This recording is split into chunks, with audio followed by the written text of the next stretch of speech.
అందరు ఎట్లున్నారు? అందరు బాగున్నారని చెప్పేసి నేనైతే అనుకుంటున్నా భయ్య. అండ్ ఇప్పుడు మనం India versus England 5th test గురించి అయితే మనం షార్ట్ అండ్ స్వీట్ గా మొత్తం ఫుల్ డీటెయిల్స్ గా తెలుసుకుందాం భయ్య. ఎందుకంటే India versus England 5th test అసలు ఇండియా గెలిచిందనుకో ఖచ్చితంగా 2-2 తోటి సిరీస్ అయితే లెవెల్ చేస్తుంది. ఒకవేళ ఇంగ్లాండ్ గెలిచిందనుకో 3-1 తోటి ఇంగ్లాండ్ అయితే సిరీస్ అయితే విన్ అవుతుంది. ఒకవేళ మ్యాచ్ కనుక డ్రా అయ్యిందనుకో అప్పుడు కూడా ఇంగ్లాండ్ గెలుస్తుంది. ఎందుకంటే ఇంగ్లాండ్ 2 మ్యాచెస్ గెలిచింది అండ్ ఇండియా 1 మ్యాచ్ గెలిచింది కాబట్టి 2-1 తోటి ఇంగ్లాండ్ అయితే సిరీస్ అయితే గెలుస్తుంది. అండ్ ఇప్పుడు నిన్న అయితే డే 1 జరిగింది భయ్య. మరి డే 1 హైలైట్స్ మొత్తం మనం ఈ వీడియోలో మాట్లాడదాం. అండ్ మనోళ్ళు 204 ఫర్ 6 వికెట్స్ పోయినాయి. వర్షం వస్తుంది, రన్స్ వస్తున్నాయి, వర్షం వస్తుంది, రన్స్ వస్తుంది, మధ్యలో డిస్టర్బెన్స్ అవుతుంది, ఆగమాగమైంది. అసలు ఏమైంది అసలు ఎవరు మంచిగా ఆడారు, ఎవరు మంచి బౌలింగ్ చేసారు, మరి టీమ్ చేంజెస్ ఏంది, వీటన్నిటి గురించి కూడా మొత్తం తెలుసుకుందాం. ఇండియా ప్లేయింగ్ ఎలెవెన్లో చేంజెస్ వచ్చినాయి అండ్ ఇంగ్లాండ్ ప్లేయింగ్ ఎలెవెన్లో చేంజెస్ వచ్చినాయి. ఇవన్నీ తెలుసుకుందాం భయ్య. ఇంకెందుకు ఆలస్యం, లెట్స్ గో.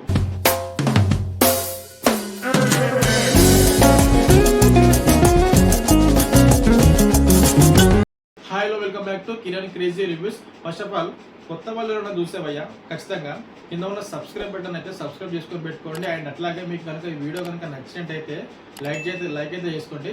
అండ్ మన నుంచి క్రికెట్ కానీ కబడ్డీ కూడా ఆగస్ట్ 29 నుంచి స్టార్ట్ కాబోతుంది. దాని గురించి కూడా అప్డేట్స్ అయితే ఒక 1 వీక్ బిఫోర్ నుంచి మన నుంచి నా ఇన్స్టాగ్రామ్లో డైలీ ఒక రీల్ అయితే వస్తుంది ఖచ్చితంగా. అండ్ యూట్యూబ్లో కూడా ఖచ్చితంగా ఒక షార్ట్ వీడియో వస్తుంది దాని గురించి. ఒకవేళ మీరు అప్డేట్లో ఉండాలి అనుకుంటే క్రికెట్ కానీ స్పోర్ట్స్ అంటే మన కబడ్డీ కానీ వాటి గురించి మీరు తెలుసుకోవాలనుకుంటే ఖచ్చితంగా నన్నైతే ఫాలో అవ్వండి. అండ్ ఇన్స్టాగ్రామ్ లింక్ కూడా కింద డిస్క్రిప్షన్లో ఇస్తా, ఓకేనా. అండ్ ఇప్పుడు మనం ఇండియా వర్సెస్ ఇంగ్లాండ్ 204 రన్స్ అయితే చేసిరు భయ్య, 6 వికెట్స్ పోయినాయి. అండ్ దాంట్లో ఫస్ట్ ఆఫ్ ఆల్ మ్యాచ్ ఓవర్లో జరుగుతుంది కాబట్టి లండన్ ఓవర్లో జరుగుతుంది. అక్కడ పిచ్కి ఇప్పుడు ఒక్కసారి మనం తెలుసుకుంటే పిచ్ మాత్రం ఇప్పటివరకు ఆడినట్టు పెద్ద రన్స్ అయితే ఏం రావు భయ్య. ఎందుకంటే మంచి ఫాస్ట్ బౌలర్లకు అయితే మంచి స్వింగ్ అయితే లభిస్తుంది. నిన్న జరిగిన మ్యాచ్లో కూడా అదే అయింది, చాలా స్వింగ్ అయింది, చాలా ట్రిక్కీ కండిషన్స్. అట్లయినా కానీ మనలో 204 రన్స్ చేసారు. మిడిల్లో వర్షం వస్తూ ఉంది, డిస్టర్బ్ చేస్తూ ఉంది, వర్షం వస్తూ ఉంది, ఆగిపోతూ ఉంది, మళ్ళీ స్టార్ట్ చేస్తూ ఉన్నారు. అంత ఇంట్రెస్ట్ లేకుండా అయిపోయింది నా మ్యాచ్ మొత్తం. అండ్ ఇండియా ప్లేయింగ్ ఎలెవెన్లో చేంజెస్ వచ్చినాయి అండ్ ఇంగ్లాండ్ ప్లేయింగ్ ఎలెవెన్లో చేంజెస్ వచ్చినాయి. మరి ఇండియా ప్లేయింగ్ ఎలెవెన్లో ఎవరెవరు వచ్చిరని అంటే కరుణ్ నాయర్ ఆడుతున్నాడు, ఆకాశ్దీప్ ఆడుతున్నాడు, అండ్ ప్రసిద్ధ్ కృష్ణ వచ్చిండు, ధ్రువ్ జురేల్ వచ్చిండు. ఈ 4 మెంబర్స్ అయితే వచ్చిండు. అండ్ రిషబ్ పంత్ ఎట్లాగో ఇంజురీ అయింది కాబట్టి రిషబ్ పంత్ అయితే లేడు ప్లేయింగ్ ఎలెవెన్లో.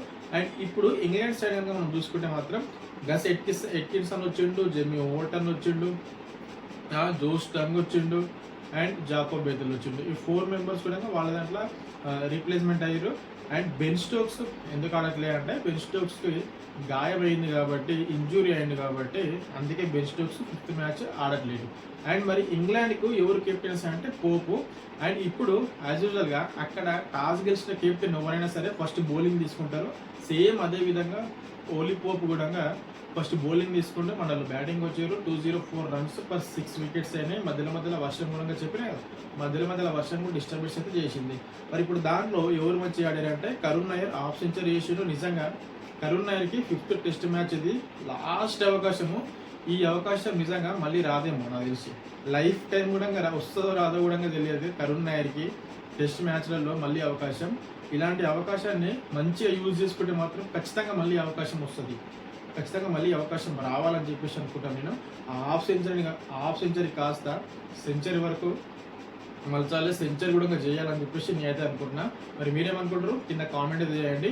ప్రస్తుతానికైతే క్రీజ్లో ఉన్నది Karun Nair and Washington Sundar last మ్యాచ్లో ఎట్లా ఆడిండో తెలుసు, జబర్దస్త్ ఆడిండో. అండ్ నెక్స్ట్ జడేజా కూడా ఉన్నాడు కాబట్టి మంచి బ్యాటింగ్ అయితే ఉన్నది. ఇంకా ఆకాశ్దీప్ ఉన్నాడు, బుమ్రా అయితే ఈ మ్యాచ్లో లేడు. కాకపోతే బుమ్రా ఉంటే మాత్రం చాలా ఎఫెక్టివ్గా ఉంటుండే. కాకపోతే బుమ్రా అయితే లేడు. మొహమ్మద్ సిరాజ్ ఉన్నాడు. మొహమ్మద్ సిరాజ్ తెలుసు కదా మన సిరాజ్ భయ్య ఎట్లేస్తాడు బౌలింగ్, జబర్దస్త్ బౌలింగ్ చేస్తాడు. అండ్ శుభ్మన్ గిల్ గురించి మాట్లాడుకోవాలంటే శుభ్మన్ గిల్ సాయి సుదర్శన్ క్రీజ్లో ఉన్నప్పుడు శుభ్మన్ గిల్ అసలు నీడ్లెస్ రన్అట్ అయింది భయ్య. అసలు రన్అట్ అవుతారా దానికి కూడా అని చెప్పి అనిపించింది. వాళ్ళిద్దరి మధ్యలో ఎంత మంచి కమ్యూనికేషన్ ఉంటుందో అందరూ తెలుసు. ఎందుకంటే ఐపీఎల్లో కూడా గుజరాత్ టైటన్స్ వాళ్ళిద్దరు ఓపెనర్గా ఆడినప్పుడు ఇంత మంచి కమ్యూనికేషన్స్ ఉంది, చాలా మంచి పార్ట్నర్షిప్ తోటి కూడా ఒక్క వికెట్ పడకుండా కూడా వాళ్ళు మ్యాచ్లు విన్ అయ్యారు వాళ్ళిద్దరు పార్ట్నర్షిప్ తోటి. అలాంటి పార్ట్నర్షిప్, అలాంటి కమ్యూనికేషన్స్ ఉన్న వాళ్ళిద్దరి మధ్య, అలాంటి బాండింగ్ ఉన్న వాళ్ళిద్దరి మధ్య నిజంగా అలాంటి రన్అట్ అవ్వడం అండ్ ఇలాంటి సిచ్యువేషన్లో నిజంగా అది నీడ్లెస్ అని అనిపిస్తుంది. మరి మీకేమనిపిస్తుందో కామెంట్ చేయండి. అది ఒక్క మిస్టేక్ తప్ప శుభ్మన్ గిల్ నుంచి, ఇంకా వేరేది ఏం లేదు. అండ్ ట్రికీ కండిషన్స్ ఉన్నాయి, స్వింగ్ మంచిగా వస్తుంది, స్వింగ్ మంచిగా లభిస్తుంది, బాల్ని ఆడాలంటే కొంచెం కష్టమే. అక్కడ పేషెన్స్ చూపించి మంచిగా బాల్ని డిఫెండ్ చేసుకుంటా, మంచి బాల్ మాత్రం వదిలేసి కొంచెం బౌండరీ బాల్ కానీ డిఫెండింగ్ బాల్ కానీ ఆడితే బాగుంటుంది అని చెప్పేసి నాకైతే అనిపిస్తుంది. మరి మీకేమనిపిస్తుందో కింద కామెంట్ చేయండి. అండ్ ఇవాళ డే 2 కాబట్టి ఇవాళ జరిగిన మ్యాచ్ హైలైట్స్ రేపటి వీడియోలో మనం మళ్ళీ ఆడదాం. అప్పటి వరకు థ్యాంక్ యూ.